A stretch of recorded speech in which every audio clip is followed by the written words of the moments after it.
Welcome back to the Deep Dive. Glad to be here. Before we get into today's discussion, and trust me, you are really going to want to hear this one, I need you to do me a favor. Oh yeah, do it right now. Seriously, hit that like and subscribe button right now. Just take a second. It helps us keep the lights on, it helps the algorithm find us, and it ensures you don't miss out when we drop deep dives exactly like this one. Because today is a heavy hitter. It is. Today, we are reviewing a book that I can really only describe it as a weapon. Yeah. It's an ebook titled Time Daddy, Long-Term Preference, Character, and High-Trust Culture, and it's by Conrad Reicher. It is certainly a title that grabs you right by the throat, isn't it? Absolutely. Time Daddy. But once you get past the provocation of that title, what Reicher has written here is essentially a manifesto. Yeah. It is an ultra-long, incisive, and frankly, fascinating look at why modern men are failing. And the hook is intense. I mean, Reicher positions this not just as a casual weekend read, but as a literal manual for men who are tired of being lied to. Right. If you are listening to this and you feel like the deck is stacked against you, like the institutions are rotting, or like you're just, running on a hamster wheel, Reicher says you're right. You're not crazy. Exactly. But he argues that while the game is rigged, most men are actually playing it wrong anyway. And I want to be really clear up front here.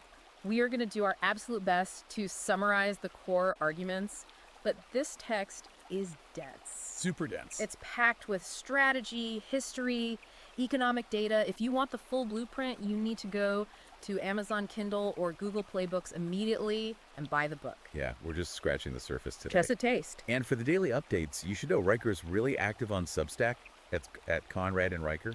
So that's where the ongoing insights are. Definitely follow him there. But let's dive right into the beast. The central villain of this book is something Reicher calls the lie of now. The lie of now. Right, so this is the foundation of his entire argument. Reicher's thesis is that society, specifically through the vehicles of feminism, cultural Marxism, and consumer technology, has essentially engineered men to be short-term thinkers. Engineered us. Yeah, we have been conditioned systematically to be impulsive, reactive, and weak. And the result isn't just that we're, unhappy or broke. He actually argues it's the literal destruction of civilization itself. Which sounds hyperbolic at first. It does. But he grounds it immediately. He starts with a very famous psychological baseline, the marshmallow test. Right, the Stanford study. I think most people know the basics of this one. You put a kid in a room with a marshmallow, you tell them, hey, if you can wait 15 minutes without eating this, I will give you 2 marshmallows. It sounds so simple. But the results were profound. Reicher uses this to set the stage. The kids who waited, the ones who had that internal discipline to delay gratification, they ended up with higher SAT scores, lower BMIs, better careers, lower divorce rates. And the kids who ate it immediately. They struggled across the board in almost every metric. And then Reicher takes that psychological concept and he expands it into a civilizational theory. He defines this as time preference. Yes. Low time preference is the ability to delay gratification.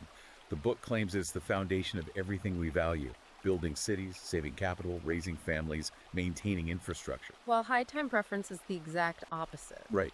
It's, I want it now. I eat the marshmallow now. I buy the car now. I quit the job now. He draws this brutal contrast between the ancient world and today to illustrate this. He talks about the Spartanagoge. Oh man, that part was heavy. It is. You've got a Spartan boy standing at the altar of Artemis Orthia, literally being whipped, enduring physical agony for the sake of long-term honor and belonging to the tribe. And he doesn't flinch. He doesn't complain. He stands there. Versus the modern counterpart Reicher describes, Yeah. the Gen Z kid, or even the millennial, let's be honest, who goes into a full-blown panic attack if the Wi-Fi drops or a text isn't answered in 2 seconds. It's funny, but it's also really terrifying, because Reicher throws out the CDC verified stat that the average man checks his phone 96 times a day. 96 times. Think about what that does to the brain. 96 interruptions. 96 little dopamine hits. Reicher argues that this is a complete fragmentation of the mind. You can't build anything with that. Exactly. You cannot build a legacy, you cannot build a time daddy lifestyle if your attention is shattered 96 times a day. This is the lie of now in action. We are being trained to be dopamine addicts. Dependent on that immediate feedback loop. Right. He actually illustrates the economic consequence of this with his story from the text about John versus Jake. And I think A lot of you listening are going to see yourselves in one of these two guys. It's the classic fable of the ant and the grasshopper, just updated for the modern debt economy. Yeah. So John has low time preference. He saves, he invests early, he lets compound interest do the heavy lifting. He denies himself the flashy car and the trips in his 20s. He drives a beater, he wears basic clothes. And then there's Jake. Jake lives in the now. He takes on the lease for the BMW because he wants to look successful today. He racks up credit card debt for experiences and clothes. He chases the dopamine hits of consumption. And the tragedy here is that Jake actually feels like he's winning in the short term. He looks better, he's having more quote-unquote fun. But Riker points out that by the time they hit their 40s, John is completely free and Jake is broken. Jake is a slave to his debt. And Riker's point is that this isn't just about math or financial literacy, it's a philosophical problem. Wealth is a result of character. That is such a key line from the book.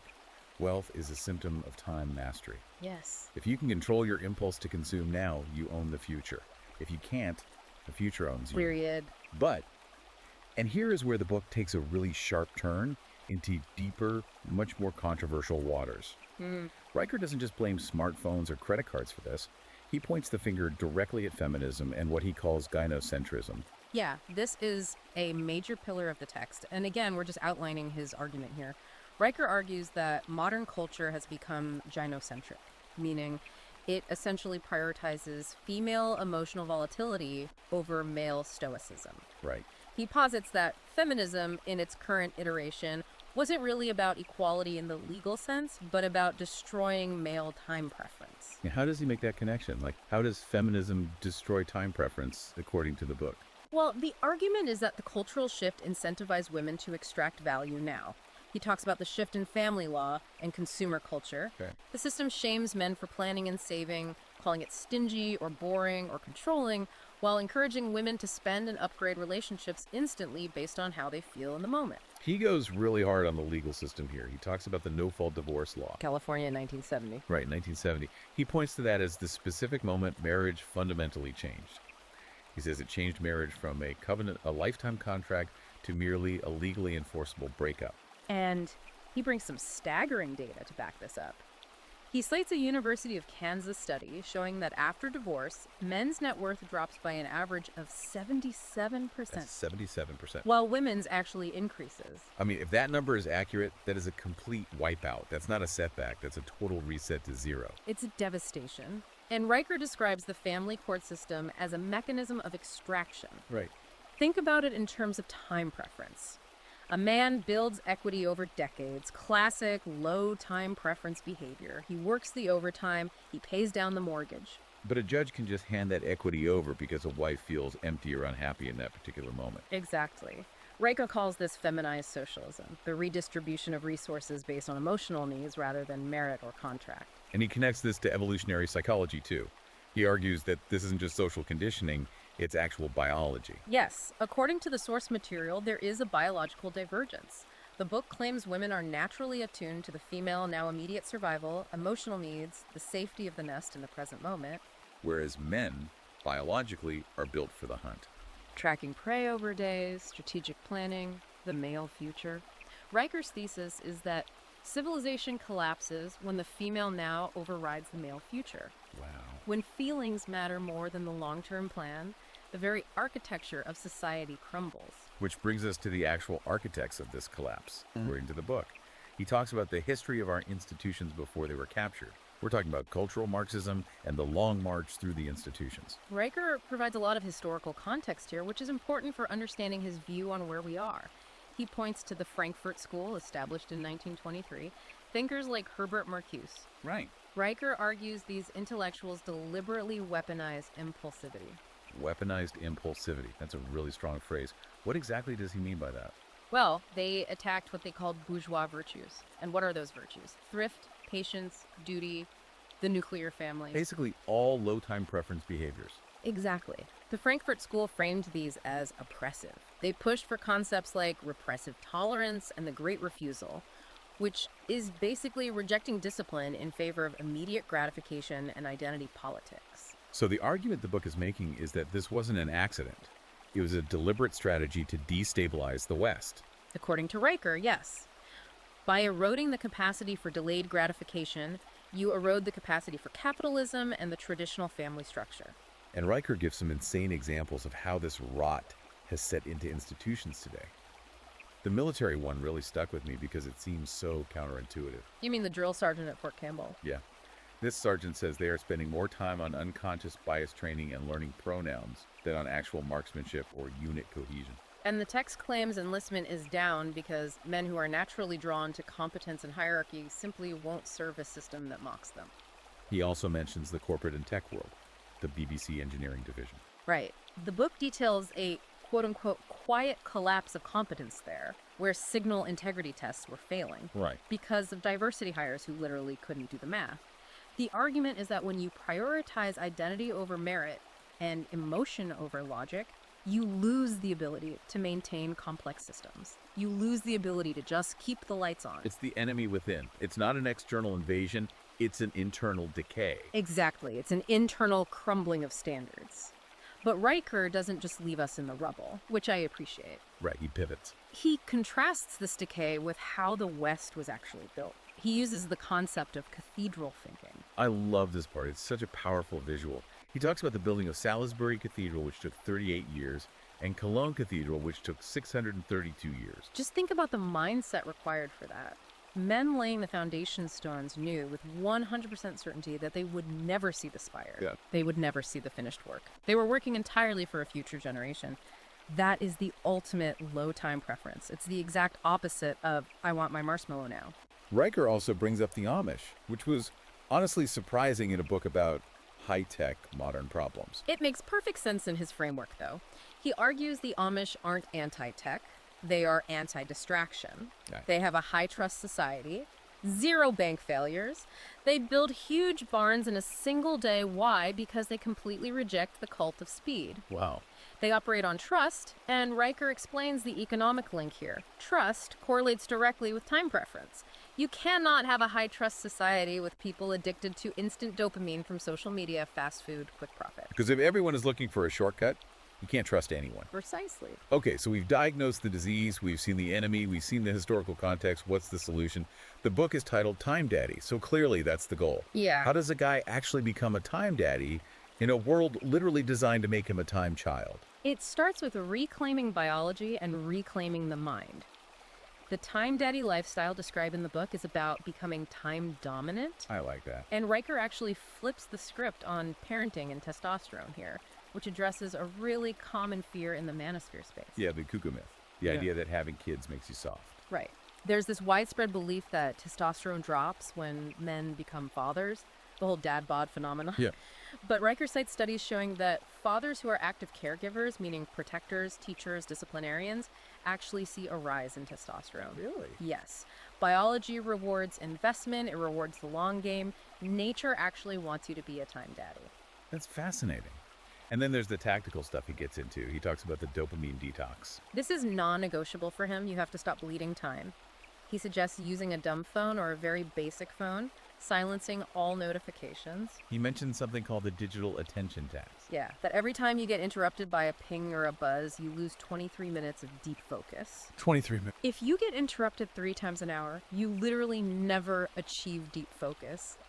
Ever. Man, he lays out a routine that sounds like a modern-day Spartan gauche for men, Yeah. starting with waking up at 4:30 a.m. Like Jocko Willing or Marcus Aurelius, the idea isn't just the whole rise and grind hustle culture thing. Right. It's about owning the day before the world steals it from you.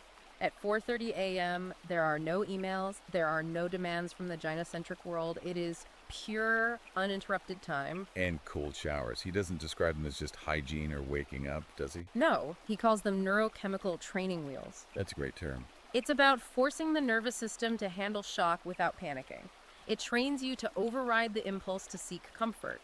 If you can stand under freezing water for 3 minutes and consciously control your breathing, you can handle a stressful email or a chaotic situation without losing your frame. Then there's what he calls the trivium, going back to grammar, logic, and rhetoric, reading primary sources. Riker argues that you need to bypass the modern filter.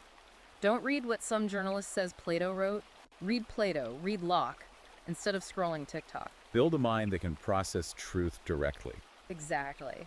It's about inoculating yourself against the lie of now. Financially, he prescribes financial thrift, living on 80% of your income and investing the other 20%. And he has this 5-year rule for purchases. If you can't envision actively using the item in 5 years, don't buy it. That cuts out almost all consumers' junk instantly. Completely. But the part that really sounded intense, and honestly, I think this is the missing link for a lot of guys reading this kind of material, was the concept of brotherhood, the tribunal.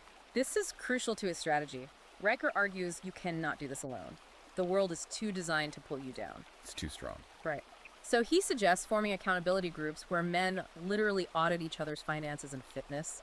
And I mean real audits. Open the bank apps. Open the bank apps, show the screen time stats on your phone. The story of the failure vest in the book was hilarious, but man, so effective. Yeah, a man in this group missed his gym sessions, so he was forced to wear a high-vis vest that literally said failure on it during their meetup. Brutal.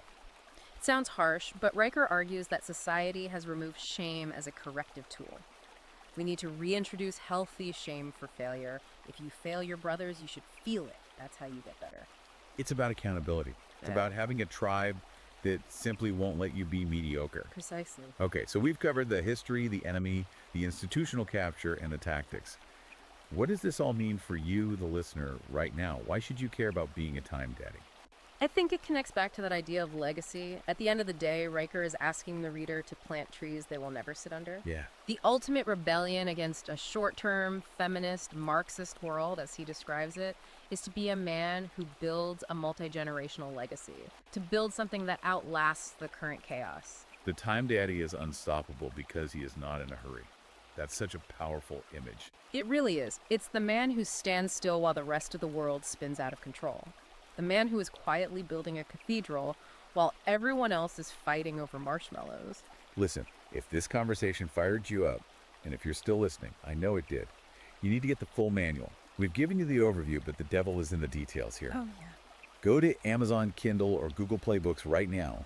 Don't wait. Don't have high time preference about this. Buy Time Daddy by Conrad Riker. This deep dive was really just a taste of the full manifesto. And for the daily insights, the ongoing strategy, and the community around this, make sure you follow at Conrad Riker on Substack. That is where the conversation continues. Absolutely. And hey, if you found value in this deep dive, do not forget to like and subscribe. We are trying to build our own little corner of high trust culture right here, and we need you on this journey with us. Remember the core mantra from the book. Don't just survive the moment, dominate the time. We'll see you in the next deep dive. Net focus. And stay dangerous.